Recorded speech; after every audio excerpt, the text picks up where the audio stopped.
आज वो मौका नहीं मिला।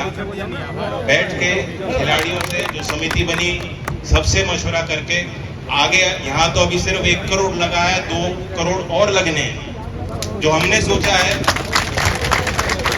लाइट लगेगी, क्रिकेट की पिच बनेगी, क्रिकेट की गेम की पूरी व्यवस्था होगी, यहाँ मैच होंगे, कमरा बनेगा, चेंज रूम, बाथरूम, वॉलीबॉल होगा और रनिंग ट्रैक होगा, क्योंकि भर्ती के लिए यहाँ बच्चे भागते हैं और वो एथलेटिक स्टाइल का होगा, जहाँ यहाँ जो एथलेटिक कंपटीशन के लिए तैयारी कर रहे हैं वो बच्चे भी यहाँ स्प्रिंट का काम कर सकते हैं।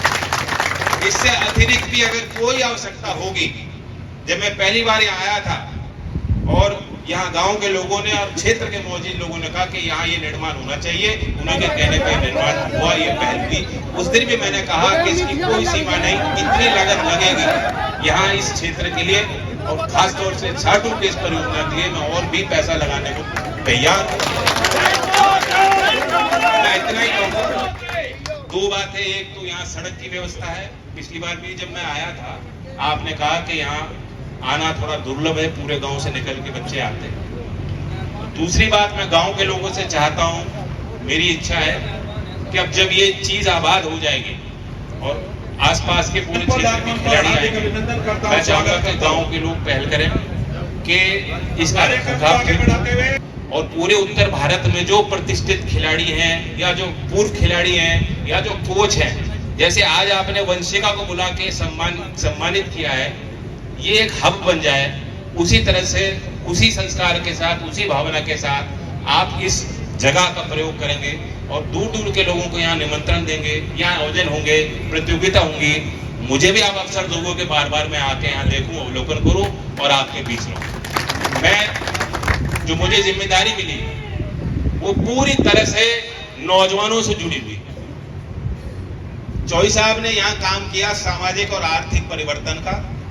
चौधरी अजीत सिंह जी ने जो मिल लगी, जो नया औद्योगिकरण हुआ, जो आधुनिकीकरण की जरूरत थी, गांव की तस्वीरें बदलने में उनका बड़ा योगदान रहा। अब मुझे जितना भारत सरकार ने दिया है कि ये जो पीढ़ी आई है अभी और जो आने वाले समय में इन क्षेत्रों के जो बच्चे पैदा होंगे, बेटियां पैदा होंगी, कैसे बेहतर शिक्षा की व्यवस्था से उनको जोड़ के नई रोजगार की संभावना उनको बना सकते।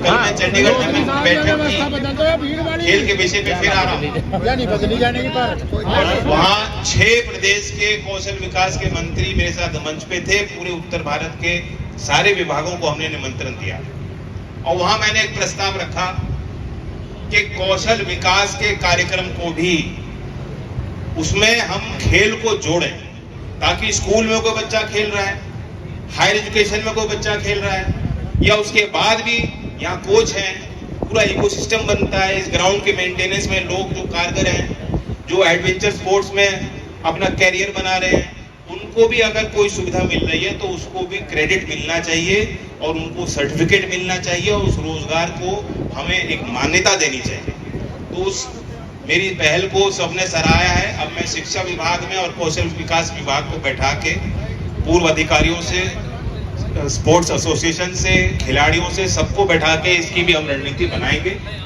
और मैं जानता हूँ कि क्षेत्र का एक मिजाज रहा है, टैलेंट रहा हमेशा से, शारीरिक क्षमताएं यहाँ किसी से कम नहीं बच्चों की।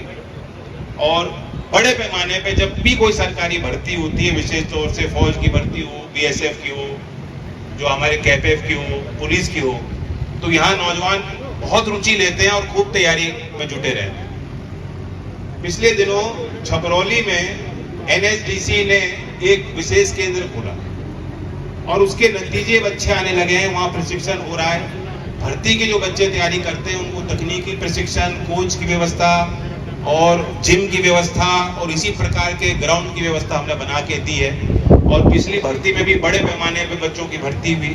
वहाँ की बेटियों ने एनिमेशन का कोर्स किया और उनको मुंबई तक की कंपनियों ने ऑफर दिए हैं। अब मुझे उम्मीद है कि उनके जो पिता और माँ और पिता उनको अनुमति देंगे और वो जाके बाहर जाके काम कर पाएंगे।